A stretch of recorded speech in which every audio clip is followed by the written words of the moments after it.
imajinasi, maksudnya itu mengira-ngira saja dengan ilmu yang kita miliki apa tantangan-tantangan yang ke depan yang akan menjadi tugas kita untuk kita selesaikan ya, supaya kita bisa tetap bertahan dan maju. Kami dengan tim kecil kemarin di rapat RAT sudah menyusun beberapa program. Yang pertama adalah menyusun visi Koperasi Syariah Bina Usaha Sejahtera, yaitu menjadi lembaga keuangan syariah yang terpercaya, mandiri, dan sehat untuk kesejahteraan anggota. Kenapa harus bikin visi?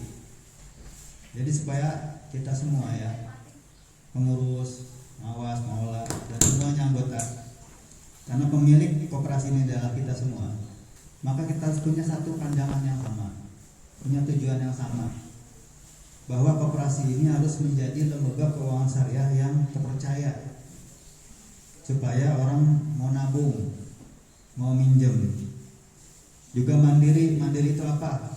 Tidak tergantung oleh orang lain. Modalnya dari kita, nggak usah minjem ke orang, nggak usah minjem ke bank, nggak usah minjem ke induk, gitu ya.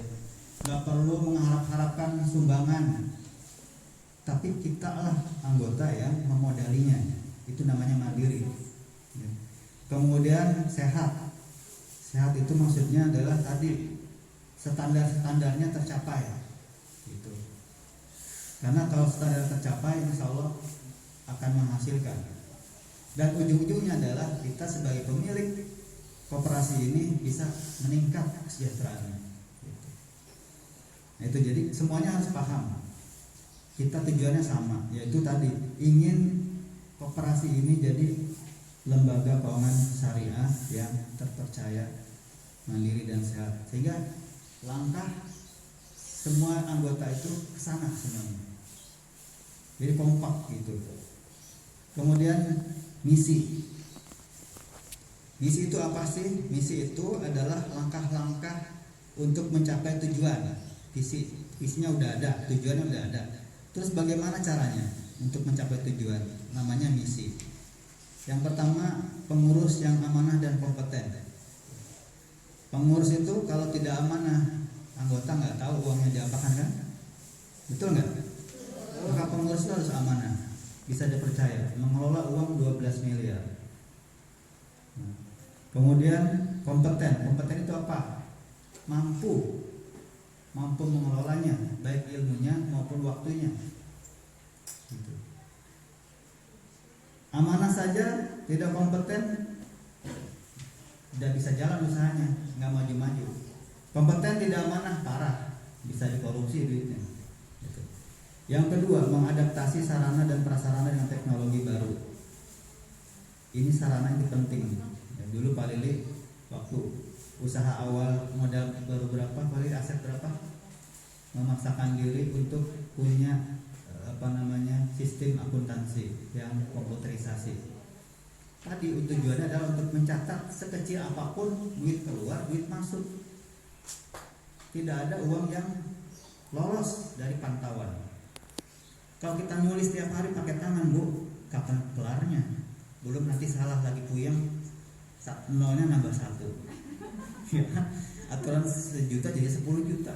Pusing. Ini duit kemana separoh ya? Kalau cuma salah nulis gitu. Nah, makanya teknologi itu penting, Bapak Ibu. Semua ibu yang punya usaha jangan meninggalkan teknologi, jangan anti teknologi. Pakai semua itu untuk kemudahan. HP itu teknologi, tapi ambil yang positifnya, bagaimana untuk membantu hidup kita.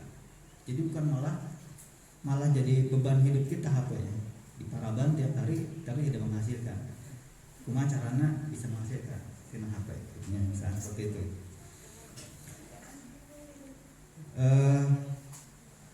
Termasuk Bapak Ibu yang punya tabungan itu bisa ngecek ya. Kemarin udah berapa tahun yang lalu sudah disampaikan. Itu mangga kalau mau ngecek transaksinya, saldonya ada berapa, silakan hubungi kantor atau Ridwan misalkan ya. Mau bayar, mau beli pulsa di situ ada. Kalau malam-malam kehabisan listrik token, gak usah bingung nyari konter, tinggal aja buka HP. Kayak kemarin saya lagi di Jawa, kata istri, listrik mati, udah saya buka HP, saya kirim tokennya, gitu. Kemudian menerapkan pengelolaan good governance.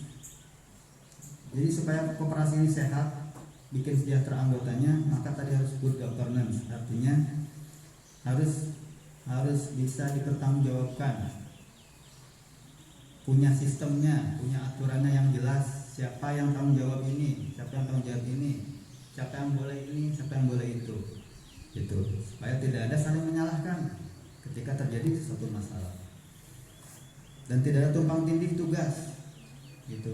Yang jelas, kalau mau nyambung ke siapa, bukan ke Pak Lili, mau nyambung ke Elis, gitu misalkan, atau ke Pak Ridwan, gitu. Teller.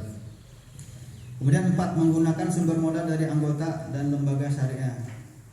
Nah, tadi yang saya sampaikan bahwa untuk mandiri itu soklah yang punya tabungan yang tempat lain pindah-pindahkan. Ini usaha kita bersama. Jangan giliran nabung ke bank, giliran minjem koperasi. Atau sebaliknya, giliran minjem ke koperasi orang, giliran nabung ke kita. Ya, dua-duanya harus di sini. Kalau merasa memiliki koperasi ini, ya, baru kita bisa mandiri. Kalau enggak, ya kita akan terus kekurangan modal. Kebutuhan anggota semakin banyak, modalnya kurang karena kurang dukungan dari anggotanya. Gitu. Kalau kita masih mengharapkan modal dari luar, ada ongkosnya. Jadi kita jualnya pasti mahal tuh Bapak Ibu. Tapi kalau ibu sendiri yang kita puterin, insya Allah nanti targetnya kita makin murah kalau minjem di koperasi itu. Ya. Kita pengennya sih sama dengan bank, bahkan lebih murah dari bank. Ya. Ada koperasi yang bisa lebih murah dari bank kalau minjem itu. Karena apa? Orang duit anggota semua yang kita putar itu. Jadi benar-benar untuk kesejahteraan. Kemudian menerapkan pelayanan yang ramah, cepat dan murah. Nah, pengennya kan kita mau minjem 2 hari cair gitu ya. Apalagi lagi buru-buru ditagih gitu ya. Lalu yang keenam, mengembangkan produk yang dibutuhkan anggota. Nah, jadi kita juga harus mikirin sebagai pengurus, pengelola, pengawas, apa sih yang dibutuhin anggota sekarang. Tapi ditanya-tanya tadi nggak ada yang keluar. Maksud saya maunya apa gitu ya. Nanti kita buatkan produknya. Apa yang masih kurang nih? Simpanan apa pinjaman apa gitu. Karena targetnya koperasi ini seperti yang disampaikan Pak Lili, dari mulai anggota ada yang lahir, kemudian menikah, disunat dan sebagainya, kebutuhannya itu nggak usah kemana-mana, tinggal lari ke koperasi, dilayani semuanya di situ. Gitu. Sampai meninggal pun diurusin, gitu ya. Dikasih duit buat ngurusinnya, buat tahlilannya dan sebagainya. Tuh, ada 5 juta. Sekarang kan meninggal juga pakai duit ya. Apa sih yang nggak pakai duit gitu. Yang 3, membuat standar waktu pelayanan simpanan. Jadi jelas, kalau itu nggak perlu nanya-nanya terus kapan cairnya gitu ya. Udah jelas, maksimal sekian hari pokoknya ada kabar diterima atau tidak gitu. Lalu yang 4, membuat grup WhatsApp anggota. Kemarin udah ada grup kecil, grup jual beli. Nanti mungkin kita akan buat semua anggota bisa bergabung. Supaya kalau ada info-info misalkan ada promosi nih, pinjaman murah gitu ya, atau ada HP murah, ya silahkan nanti semua anggota berlomba-lomba gitu.